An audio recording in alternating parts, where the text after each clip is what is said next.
Today on the news and why it matters, Mike Bloomberg qualifies for the first Democratic debate amid a controversy over a resurfaced video of Bloomberg saying some not so nice things about blacks and Latinos in the workplace. Oh, that one's awkward. Also, the coronavirus, a new analysis shows that it is much deadlier than the common flu. Is that actually true? We will get into it right here at the roundtable, and it starts right now.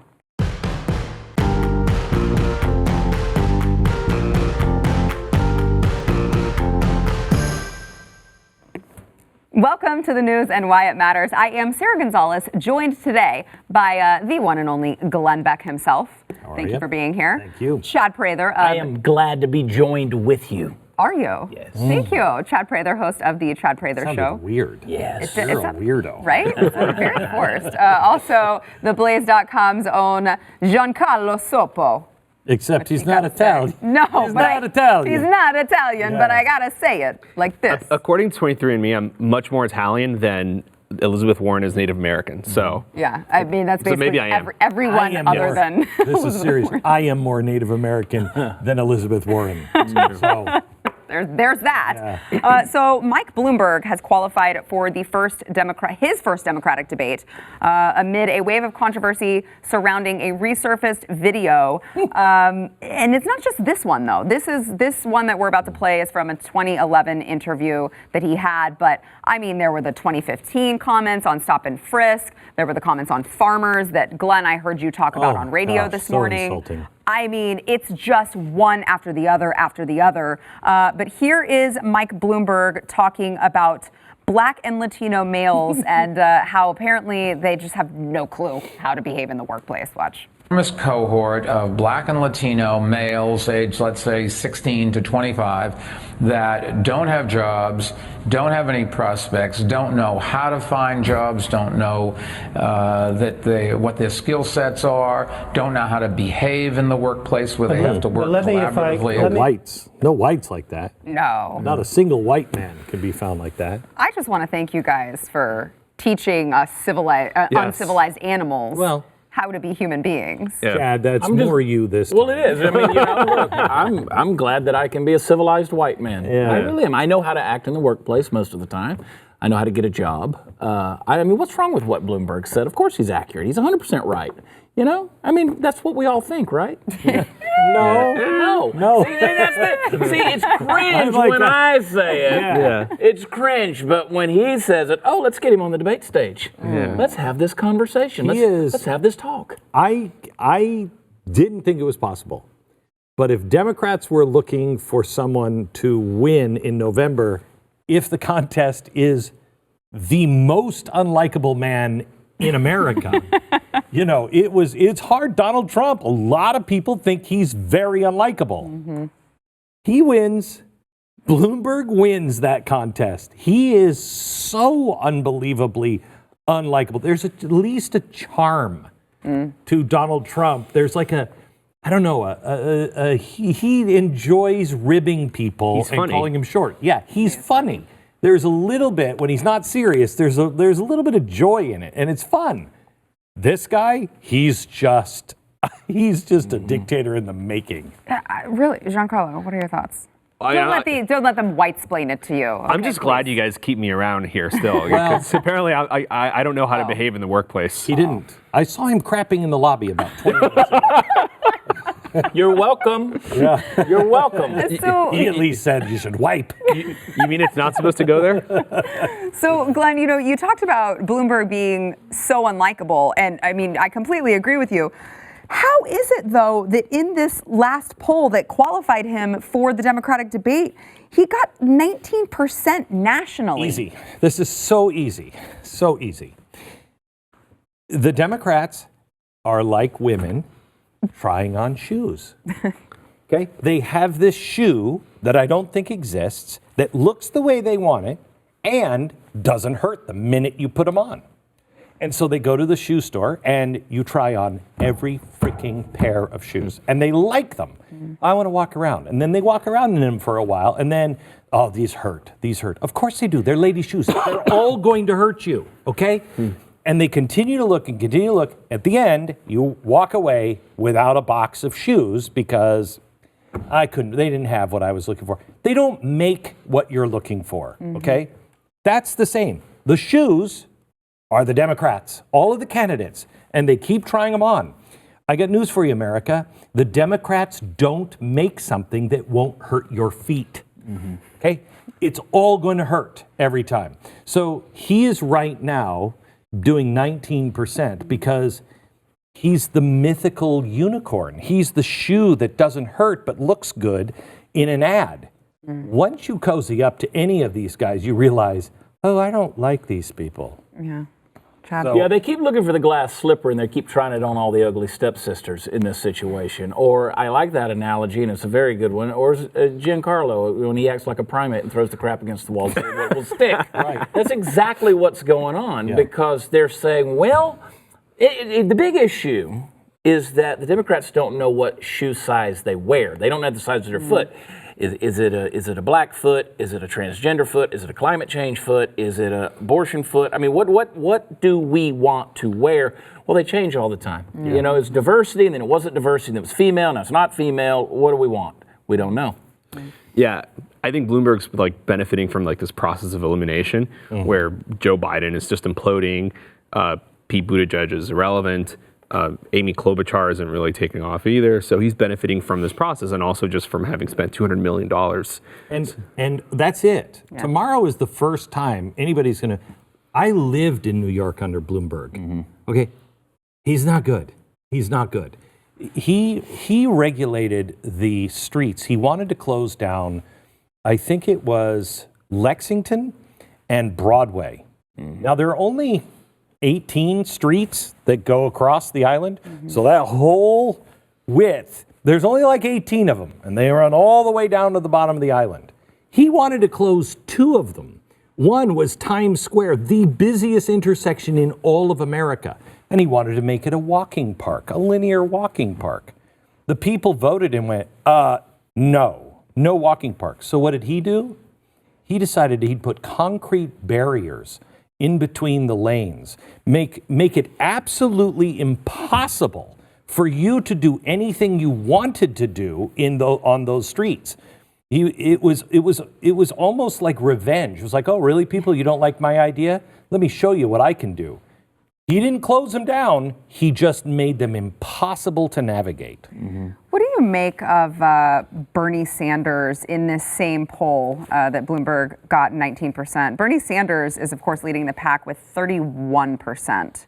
Is that, are you nervous at all that there are that many people who are that solid for Bernie Sanders? I don't think they're that solid for Bernie Sanders. I think they are so... I mean, they thought we were crazy for going for Donald Trump, okay? Donald Trump was at least listening to people, all right? They hate Donald Trump so much that they will literally go for, and when Chuck Schumer says, oh, it doesn't matter if they're a socialist or not, we'll back them. That's insanity. That's insanity. Yeah, it just seems to me like this is a party without any ideological contours at this point. To see Bernie Sanders getting up to like 1/3 of the Democratic Party vote it's absolutely insane. And if you look at who his voters are, they tend to be young people who didn't live through the Cold War, people who have no idea what socialism is. So it's scary, but it's also not particularly surprising. How does your wife feel? I just talked to his wife in the green room. Okay, tell me about how she feels about Bernie Sanders. Oh, she finds him terrifying. Terrifying. Oh, I don't know about all this. Listen, you guys have me all wrong. It's all wrong. No. It's funny to watch this thing unfold. I don't think that Bernie Sanders winds up with a Democratic nomination because I just don't think they will allow it to happen. It's just not going to happen. In 2 weeks, I'm going to war game that on my Wednesday night special. Not tomorrow, but the next Wednesday, I war game that. And I literally mean war game. That if they don't let him, if he is what's getting, going to happen.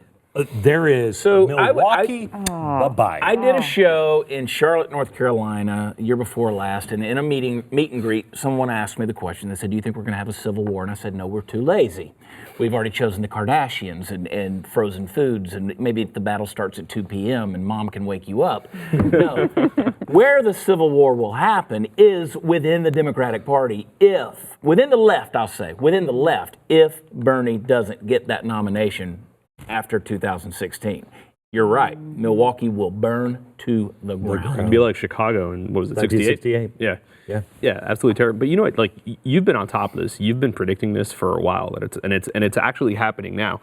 We see that the Democratic Party is completely imploding, and like you guys were saying, if he doesn't get the nomination and he gets like a plurality of the delegates heading into Milwaukee, it's going to be it's done. It's a bloodbath. Yeah. These people have never been this close, which is really interesting. It'll show you. You've never had a socialist, a diehard, actual, honest to God, I want capitalism gone socialist. They've been pushing for one for over 100 years in the country, okay? This is the first time you have one of the two could be a socialist, and you only get 30%, and you get 30% because Donald Trump. It's more of a vote against Donald Trump than for Bernie Sanders. I bet you with 10% of that 30. So you only have 30%, 20% really, that are die hard. That should tell you something about America. You know, we're all socialists now. No, we're not. I contend about 20% will go for it. About 10% know what that actually means. 10% is just like, yeah, I want change. And the other 10% on the 30 is, I just don't want Donald Trump. So you think this is a case of the squeaky wheel gets the grease? It's just the people who are screaming the loudest are getting the most attention? And no, I think you have to be prepared for 10% of the population that actually knows what this is, knows who he is. No, he is a communist. He's not a socialist. He is a communist. Democratic socialist. One day I'll be a Democratic communist.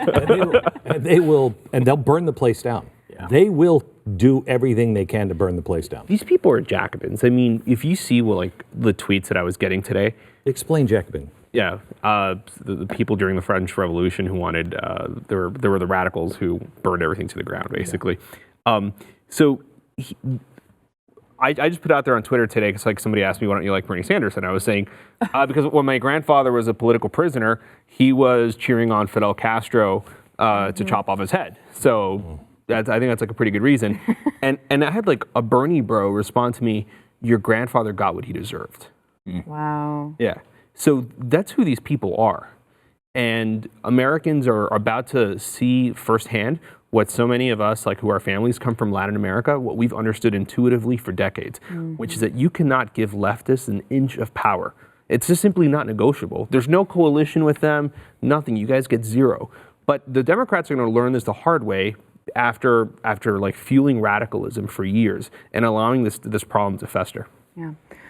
Speaking of allowing the problem to fester and giving leftists all of that control, the mainstream media, big tech companies, Facebook, Twitter, even big mobile companies that you wouldn't think of, they're all in bed with the left. They are helping. They're taking a portion of your bill, your cell phone bill that you're paying, and they are putting it towards leftist causes that you are fighting against. I really want them to do an ad. I'm serious. I may make this ad for them for free.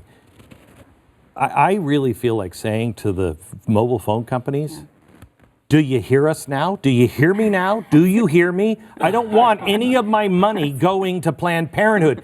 Do you hear me clearly? Because that's the message you can send by switching over to Patriot Mobile. And it's never been more important. Yeah, it really has not. And Patriot Mobile they're the only ones who actually donate a portion of your bill to causes that you and I believe in. You reflect your values.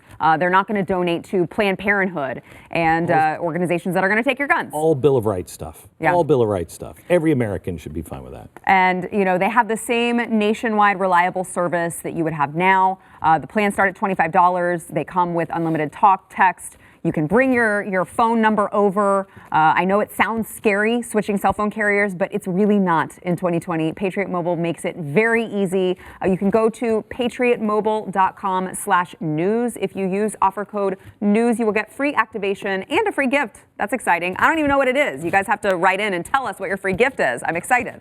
You do? I do.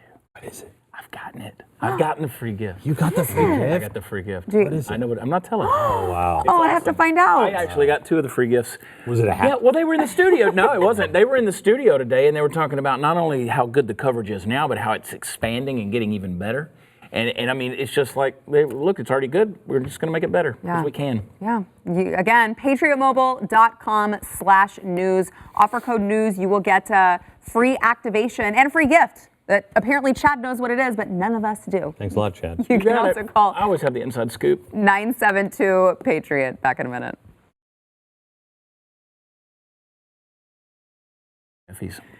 According to a new analysis by the Center for Disease Control and Prevention in China, the coronavirus may actually be much deadlier than the common flu, despite previous comparisons. Now, let's just kind of go over just the high points of this. It was an analysis of 44,672 coronavirus patients in China whose diagnoses were confirmed by laboratory testing. That they found that 1,023 people had died. That's a fatality rate of 2.3%. And the seasonal flu currently has a fatality rate of about 0.1%. Glenn, is that enough to just say, okay, as a whole, it's much more deadlier than the flu? Tomorrow is my special, on the Wednesday night special at 9 p.m. on the Blaze. And it is all about the coronavirus. And there are many things to be afraid of. But the high mortality rate, I don't think, is one of them. Okay. The high spreadability is. China is lying to us. There's probably at least 100,000 more that have been infected. The number, I think, is at 75,000 today. It was 74 or 73 2 days ago. It's probably closer to 200,000, 250,000. And in China, the mortality rate is higher. But once you get out of China, it's not as bad. And so China has communism going for it, and secrecy and everything else. To me, there's 2 things. I talked to a doctor from China, actually in America, but who spends most of his time in China working in that area. He's currently in quarantine, and we talk to him tomorrow from quarantine. And he kind of tells what it was like to be in China, and what we should be afraid of and what we shouldn't be afraid of. He'll make the point tomorrow that it is just the overwhelming number of, anywhere from 1/3 of the world to 65% of the world will get this. And it's not going away. Most of our flu, our everyday flu, is a strain of the 1918 Spanish flu. So we're still fighting that one.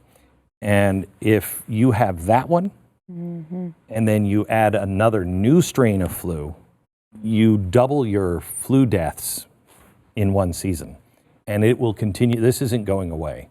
So it'll continue on down the road. So we go from right now, from January till now, we have about 25,000 people in America that have died from the flu, regular flu, 25,000. If this flu is on top of it, every year at this time, it would be 50 or 60 or 75,000 instead of 20. That's the real fear at this time. The other thing that I am more concerned about is the toll on the economy. India is already paying 4 times the price for a bottle of aspirin. It's gone up 400%. China makes most of the drugs for India, almost all of them, and we're on the same kind of situation. We don't make our own vaccines. We don't make our own drugs anymore because of the evil pharmaceuticals, so China makes them. China is already struggling just to keep regular businesses open. The shipping is a problem. They've closed the steel industry. The medical industry is really on the ropes. By April, you'll start to see shelves thinning out in Walmart. If this continues to grow, you're going to have an impact right around election time. Beginning this summer, really making an impact around election time. And that could change the dynamics. And quite honestly, you could see Donald Trump losing if the economy falls apart.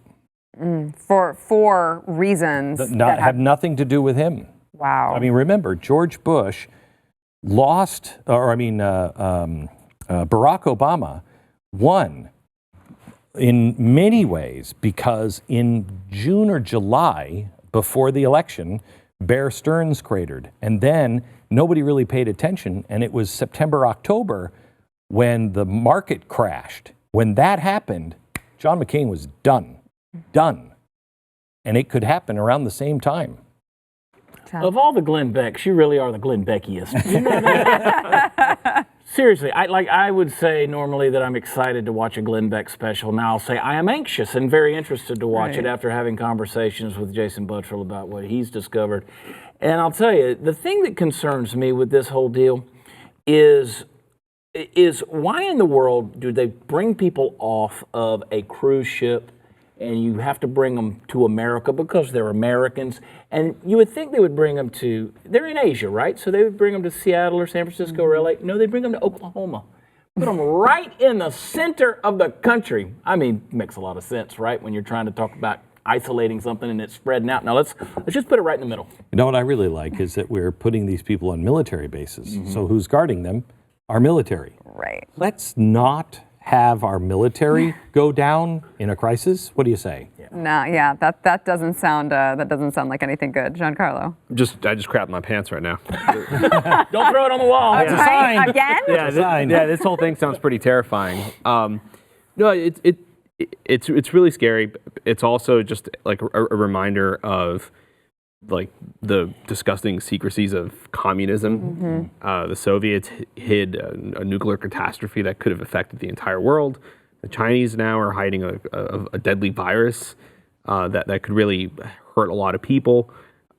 So again, it's just kind of par for the course with the communists. And the problem is with the communists hiding stuff is we're pretty sure it didn't come from a bioweapons lab, but we're absolutely positive it did not come from the market with the bat soup. Yeah. It did not go there. It came patient zero. We don't know how he got it. And that's an important part of Reconstruction. They keep going back to the bat soup. It wasn't bat soup. Conspiracy theorists keep saying, well, it was from a bioweapons lab. We don't think it was from there. The point is, where did it originate? Where is this from? We have to be able to trace it all the way back. This thing mutates. Right now, China gets sick faster. They have worse care than we do. They're hiding things from their people. Plus, if you smoke, you have a better chance of getting it and really being impacted by it. If you have heart disease, if you have diabetes, you have a better chance of being truly affected or dying from it. Well, they're riddled with all of that stuff over in China. Here we're healthier, so the death rate will go down. But we could be sick enough to where our country is on the ropes economically over the course of the next 8 months. But that's okay because Bernie's going to give us free health care. It works. Exactly right. So no worries. I'm just glad to know bat soup's back on the menu because seriously, delicious. You're gross. Do you know that it's still flying off, like in Taiwan and places like that? They have like cans of bat soup. No. They're flying They off do. the shelves. Can? They're literally flying out. Can bat soup. Before we go, want to talk to you about home title fraud, which you wouldn't think it, but is one of the fastest growing crimes in America, according to the FBI. In fact, I think, Glenn, you guys had an FBI agent come in and actually Steal my house. Steal your home Yeah, title. he came in and I'm like, well, it's not going to work on my house because I spent a lot of money with lawyers working, burying everything.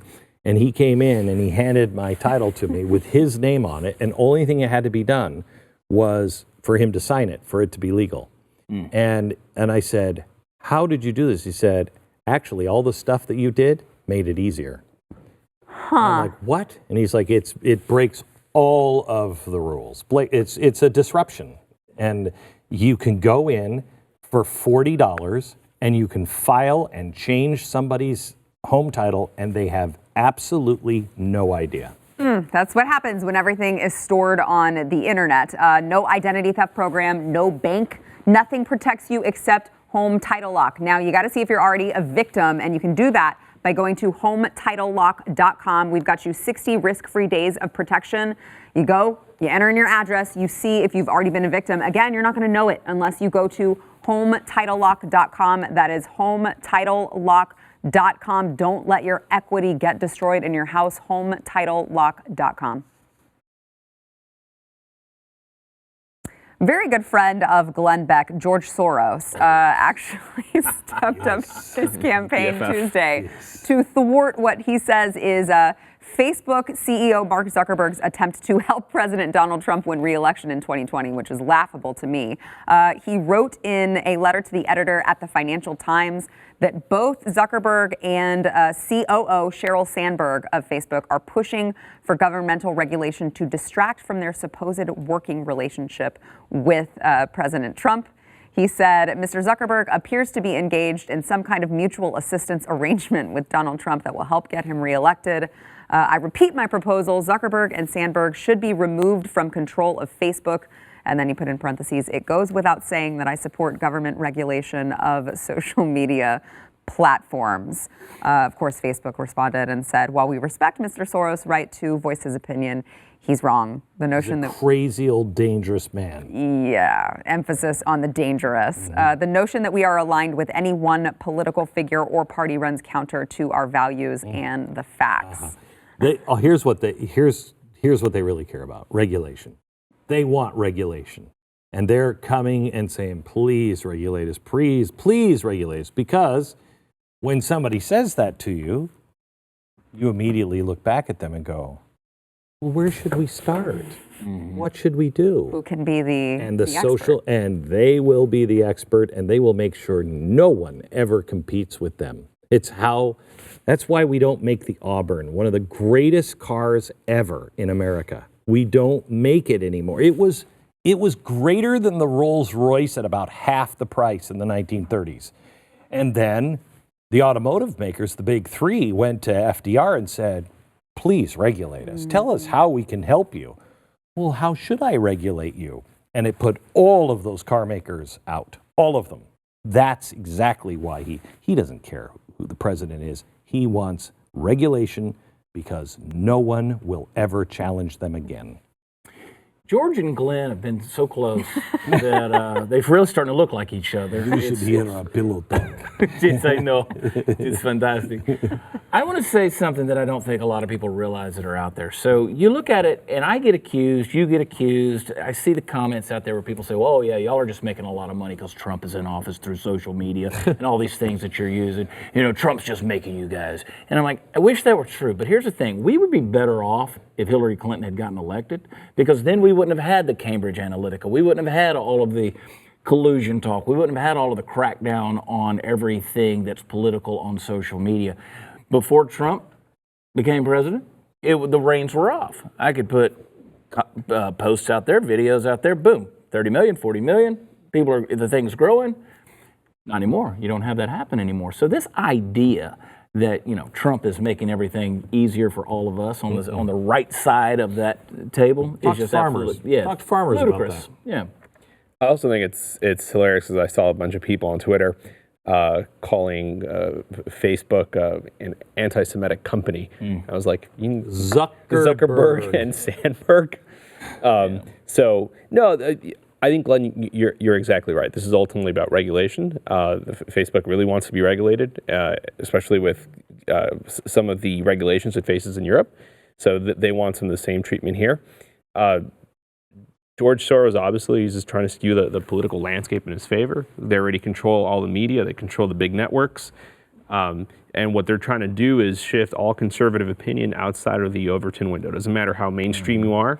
You could be George Will, and they're going to try to push you outside of what's socially acceptable. Well, that's what I couldn't figure out when I read this was, George Soros doesn't really believe that Mark Zuckerberg has it in the bag for Donald Trump. Of course not. There's no way. No. But because, you know, there was that story a couple months ago that Zuckerberg dared go have, lunch or dinner with some conservatives. And so they were trying to make it sound like he really was on the conservative side. You also, if you have George Soros as an enemy, those on the right might trust you a little bit more. I mean, it's in George Soros's best interest. Remember, he plays both sides. When it comes to currencies, English pound is the best. English pound you should get out of right now. I mean, he plays both sides. Yeah. He is a master manipulator. Is there, I can't think of one Democratic presidential candidate that is not in favor of big tech government regulation. Is there one that I'm missing? I haven't heard any of them. I don't think Andrew Yang was he? I don't Well, think he's gone. God bless. I know, He's God, not. well, we lost he's not, him. Too soon. He's Too not soon. with us anymore. Yeah. All right. President Trump has issued a spree of clemency decisions today for high-profile figures. Most notably, he commuted the sentence of former Democratic Illinois Governor Rod Blagojevich, who was convicted for attempting to sell Barack Obama's vacant Senate seat whenever he was elected president. He called the sentence ridiculous. He said it was too long, and he will be able to go back home with his family after serving 8 years in jail. He also pardoned former New York City Police Commissioner Bernard Kerik, who was sentenced on tax fraud charges in 2010. Glenn, what are your thoughts on the commutation of this particular sentence for Blagojevich? I don't think that Blagojevich, I mean, you sell a Senate seat, that's pretty bad. I don't mind 8-10 years for that. Kerik is, Kerik was just he's got issues himself, but I think that was a witch hunt for him. I don't know what his tax situation was. I don't really remember it. I do remember when he went to prison, and it's been an awful long time. I mean, you don't pay income tax. Let's talk to the Bidens. Yeah. Well, Barack Obama pardoned a lot of people. It's always amazing to me to watch the hypocrisy unfold that, people don't even call it what it is anymore. Now people want to blame Trump for doing things like this. Pardon that Puerto Rican terrorist guy. Yeah. I mean, it's amazing, though, as well.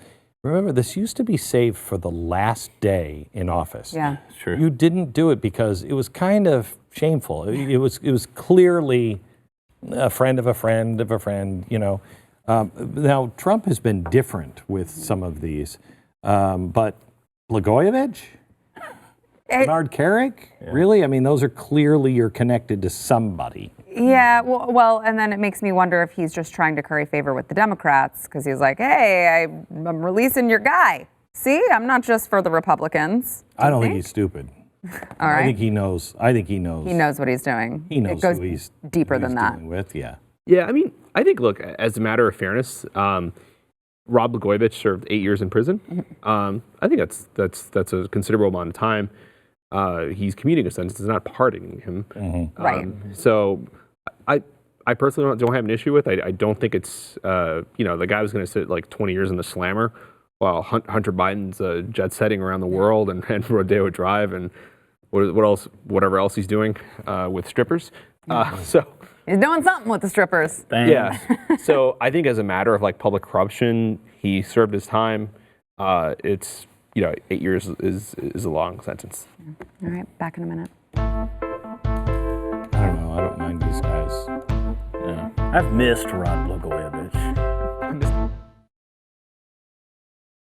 President Trump responded to former President Obama trying to take credit for America's booming economy yesterday by calling him a con artist. Now, Obama wrote on Twitter, he posted a picture and said, 11 years ago today, near the bottom of the worst recession in generations, I signed the Recovery Act, paving the way for more than a decade of economic growth and the longest streak of job creation in American history, to which Trump responded, did you hear the latest con job? President Obama is now trying to take credit for the economic boom taking place under the Trump administration. He had the weakest recovery since the Great Depression, despite zero Fed rate and massive quantitative easing. Now we have the best job numbers ever, had to rebuild our military, which was totally depleted, Fed rate up, taxes and regulations down.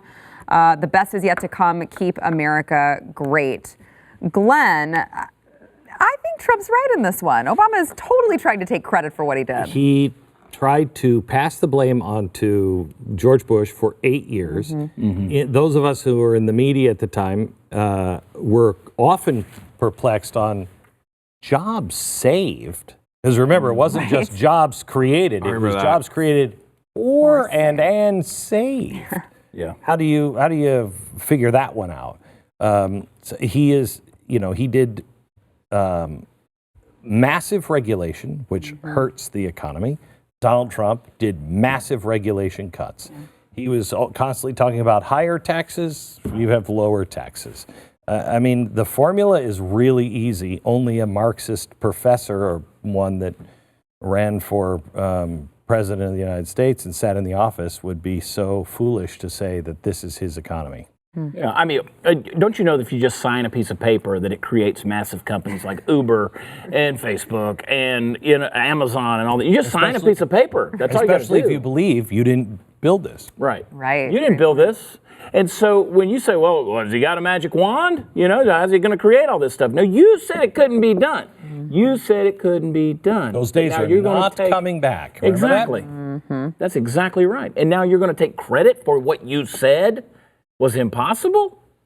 It's ridiculous. Giancarlo. I think what's really hilarious is that Barack Obama is willing to come out and talk about the economy, but he's not willing to throw Joe Biden a bone. Yeah. Poor Joe. Yeah. I mean, Joe's I'm sure he's a perfectly likable man. He worked with him for 8 years. In a creepy kind of way. Like a creepy uncle. So I wrap that 6-foot length of chain around this arm, go out in that parking lot, Esther Williams. Yeah, so Corn Pop. Corn Pop. Corn Pop. He's a bad dude. Oh, Bad dude. He ran a bunch of bad guys. Bad dudes. right. So yeah. So he couldn't even say something nice about Joe Biden. He's like, but he wants to come out and take credit for the economy. To be fair, he does want to take credit for a lot. Yeah, but Joe Biden really needs a hand right now. It's like, look, it's like. To do what? Rub down the curly hairs on his leg? All right, on that note, before we go, the Boy Scouts of America, they, of course... Sad. Yeah, they, recently, within the last couple years, started accepting girls. It was 3 years ago. Started accepting girls into their organization. They are now filing for Chapter 11 bankruptcy. They lost the biggest supporters in the country. Quite frankly, they lost the Mormon Church. There were more Boy Scouts from that church than any other organization, and they were loyal to the Boy Scouts. As soon as they started screwing around with them, the church said, "I don't think so," and dumped the Boy Scouts. And it's a sad day when the Boy Scouts are looked at as just, I don't even know, campfire girls. Yeah. Chad, do you think it's safe to say PC culture lost them their... That definitely hurt it, but also the sexual abuse claims that are there. They're trying to avoid some lawsuits and things. Look, one of my sons is about to make Eagle. I'm like, hurry up. Get it, hurry up. That's such a great... It really is. And we're very proud of him. And let me tell you something. Our communities here in Texas, you look at this thing nationwide. These chapters here in Texas, I'm very proud of them, how they're running the organization and these chapters here, and they're doing a great job with it. But it really is sad to watch this organization, which has so much rich history and heritage, to have this happen. Yeah. Predictable. Yeah.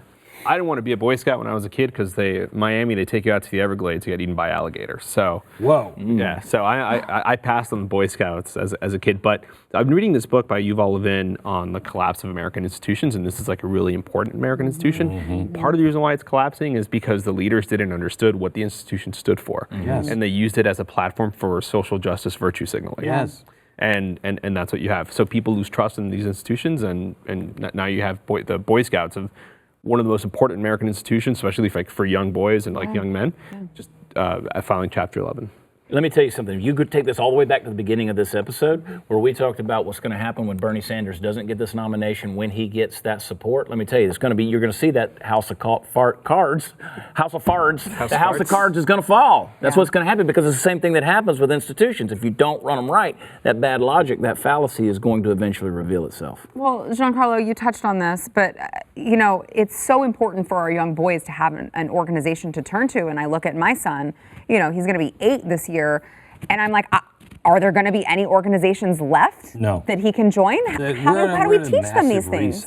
This is where, quite honestly, the church has to step back up and do its job. It is the church's responsibility to turn boys into men.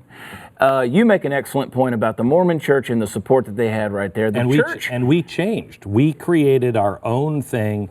The church retooled a lot. Young men is their focus right now because we've lost the Boy Scouts. Yeah. We're the only civilization, Western civilization, the only one throughout history and in the world today that doesn't have some form of ceremony that calls their boys into manhood.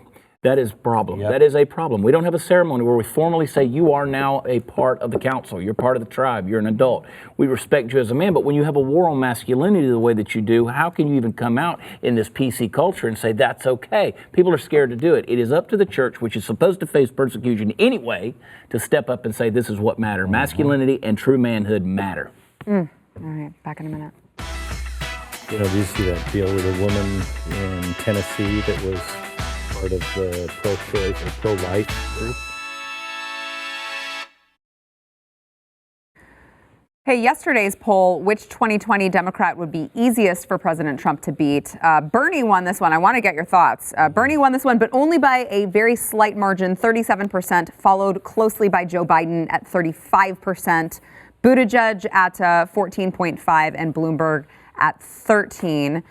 Glenn, I think there's a common consensus that Bernie would be the easiest for President Trump to beat, but the stakes are also the highest if he's the nominee. I got to tell you, I don't gamble. I put $5 down on a crap table one time. They took my $5 chip, and I said that was not $5 worth of fun, and that's the last time I gambled. The stakes are way too high, too high to play with Bernie. I don't think Bernie's the easiest to beat. Really? I don't think Trump believes he's the easiest to beat. I think Biden would be in that case. Yeah, I do too. But I don't think Bernie's easy to beat at all. In fact, Trump came out a couple of weeks ago in comparison to Mike Bloomberg and said the same thing. Interesting. What do you think, Giancarlo? My big concern is that the media is going to gaslight the American people for the next 8 months with Bernie Sanders as the Democratic nominee. It's like telling us, oh, he wasn't really a socialist, or so people are going to be like utterly confused. So that's probably my concern. He also just has like this really creepy army of supporters. I'm not talking about all Bernie Sanders voters. I'm talking about like this core group of Bernie bros. Up 10%. I am. Yeah. They're creepy. Yeah, super creepy. Well, I mean, there is something to be said, though. Obviously, the media will cover for whoever the Democrat candidate is, but Bernie's not, he's pretty transparent about who he is for the most part, right? Like, he'll just say, he's called himself a socialist his whole life, and Paul Krugman of the New York Times, who's an economist and should know better, then comes out with this, well, he doesn't really mean it. He's just like, what was it he said? He said that he's doing it for like a laugh effect or something. I was like, he's running for president, not comedian of the country. He doesn't do anything for laugh effect. No. Okay, that's good. That's good. I think he hates laughter. We'll do this later. Today's poll, can Mike Bloomberg buy the Democratic nomination? Glenn, what do you think? Can Mike Bloomberg buy it? I think between the Democrats being scared to death of actually running a socialist, not because of, principles, but because they just think he would lose, I think, Bloomberg could absolutely go in and buy that thing. What do you think? Donna Brazile says yes. Hillary did it, right? Yeah. So there you go. I think so, but it'll tear the party asunder. Oh, and it couldn't happen to a nicer group of people. It's true, but yeah. Let us know what you think. Can Mike Bloomberg buy the Democratic nomination? By the way, before we go, don't forget, Glenn has his special on the coronavirus. It's tomorrow, right? What time? My hair was blonde before I started doing this. 9 o'clock tomorrow, live on Blaze YouTube and also on BlazeTV.com. And you can only get it after it's live on Blaze TV. So make sure you're a subscriber to BlazeTV.com. Yes, BlazeTV.com. You might want to come a little bit closer. I don't know. Just talking that much about Cruise ship you were on. Yeah, well.